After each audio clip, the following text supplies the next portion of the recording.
Y sabemos que a los que aman a Dios, todas las cosas le ayudan a bien. Esto es a los que conforme a su propósito son llamados. Eso es lo que nos dice Romanos 8:28.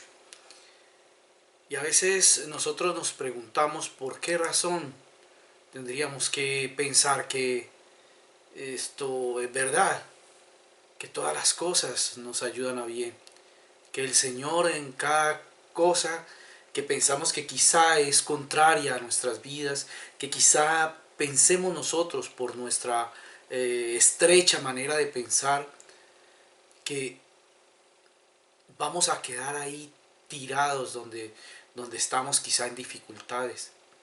Pero Dios tiene un propósito en cada cosa en nuestras vidas. Dios saca ventaja, por así decirlo, de cada uno de los hechos en nuestra vida para bien nuestro. Entonces debemos aprender a gozarnos en todas las circunstancias, en todas las dificultades que pasemos, en todas las alegrías, en todas aquellas cosas que quizá no comprendamos, pero que es necesario dejarlas en manos de Dios. La palabra de Dios misma nos da respuesta también para que nosotros aprendamos a tener fe y a confiar en nuestro Señor, a creer y a confiar en la fidelidad de nuestro Dios. Es por eso que yo los invito en esta hora a que recorramos un poquito la historia de José. Yo creo que todos conocemos la historia de José, pero a mí me llama mucho la atención cómo al final, en el capítulo 45 de Génesis, dice la palabra de Dios a partir del versículo 1. Y no podía ya José contenerse delante de todos los que estaban al lado suyo, y clamó: haced salir de mi presencia a todos. Y no quedó nadie con él, al darse a conocer José a sus hermanos. Entonces se dio a llorar a gritos, y oyeron los egipcios, y oyó también la casa de Faraón. Y dijo José a sus hermanos: yo soy José, ¿vive aún mi padre? Y sus hermanos no pudieron responderle porque estaban turbados delante de él. Entonces dijo José a sus hermanos: acercaos ahora a mí. Y ellos se acercaron, y él dijo: yo soy José vuestro hermano, el que vendisteis para Egipto. Ahora pues no os entristezcáis ni os pese de haberme vendido acá, porque para preservación de vida me envió Dios delante de vosotros. Gloria a Dios. Este es un hombre que reconocía la presencia de Dios. Aún en esos momentos de dificultad que a él le tocó pasar, aún en esos momentos que pudiéramos decir dolorosos, ahí estaba él. Ahí estaba Dios glorificándose. Porque Dios es un Dios que siempre cuida de nosotros, que está al tanto de nuestras necesidades. Entonces, ahora podemos analizar esta situación de ver cómo José fue, desde muy pequeño, fue perseguido por sus hermanos. Si bien su padre lo tenía como su preferido, su padre para él era algo muy especial, porque era el hijo de su amada, ¿sí? Pero entonces vemos cómo sus hermanos lo rechazaban por sus sueños. Todos recordamos los sueños de José. Cómo este hombre soñaba y sus sueños siempre decían que iban a inclinarse ante él. Y entonces eso le molestaba a sus hermanos. Molestó incluso a Jacob cuando le fue dicho esto, ¿sí? Pero él dice que, la palabra de Dios dice que Jacob, su padre, pensaba en eso. Entonces llegó al punto en que pensaron en asesinarlo. Pero su hermano Rubén en realidad fue quien impidió que lo asesinaran. Pero luego lo vendieron y fue llevado como esclavo. Y hubo un hombre que lo compró, todos conocemos más o menos la historia, Potifar. Pero ahí en casa de Potifar, el Señor seguía bendiciendo a José. Ahí seguía bendiciéndolo porque era un hombre que era honesto, era un hombre que detrás de él iba la bendición de Dios. Donde él estaba se notaba que Dios bendecía a quien lo acogía. Y ahí en la casa de Potifar también fue bendecido. Ahí fue exaltado a ser considerado el mayordomo de esa casa. Y Potifar le nombró mayordomo no porque tuviera buena cara, sino porque él a través de los hechos le demostró que era alguien especial. Era un hombre cabal, era un hombre fiel, era un hombre honesto, un hombre de Dios. Y este hombre, en cierto momento, ese hombre cabal, ese hombre honesto, fue tentado por la mujer de Potifar. Y ese hombre también fue capaz de continuar en honestidad y en fidelidad y no quiso caer ante las tentaciones de esta mujer.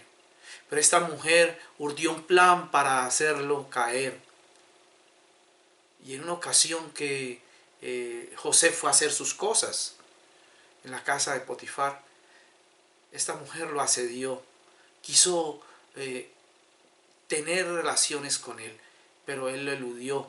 Y ella se dice que cogió sus vestiduras y él salió corriendo. Dejó sus vestiduras ahí, pero él no se dejó tentar de ella. Entonces, esta mujer utilizó esas vestiduras para decir que él había tratado de abusar de ella. Y por esta razón Potifar lo envió a la cárcel. Y nuevamente cae en desgracia José. Nuevamente está en desgracia. Pero ahí, en esa desgracia donde se encontraba, Dios también le dio su misericordia para hacerlo sobresalir. Al punto que el carcelero lo nombró su ayudante. Y él estaba a cargo de cierta cantidad de presos. Es decir, el Señor ahí en medio de su dificultad, porque no podemos negar que el estar en una prisión es una dificultad muy grande. Ahí Dios estaba mostrando su apoyo a José y lo bendecía ahí. Dice la palabra de Dios que todo lo que hacía José producía bendición, prosperaba, era bien.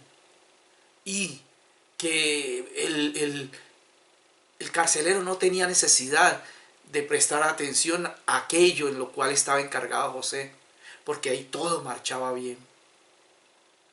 Pero las cosas no se quedan allí.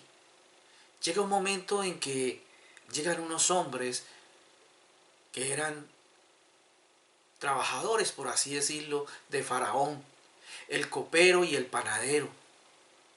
¿Sí? Llegaron a la prisión, fueron presos también y quedaron a cargo de José. Pero dice que luego estos hombres tuvieron un sueño. Ese sueño era un sueño que cada uno de ellos había tenido y José le dijo, pues Dios puede dar la respuesta a ese sueño, y le dio la respuesta a cada uno de los sueños. Primero al copero, que fue reintegrado a seguir con el faraón como copero.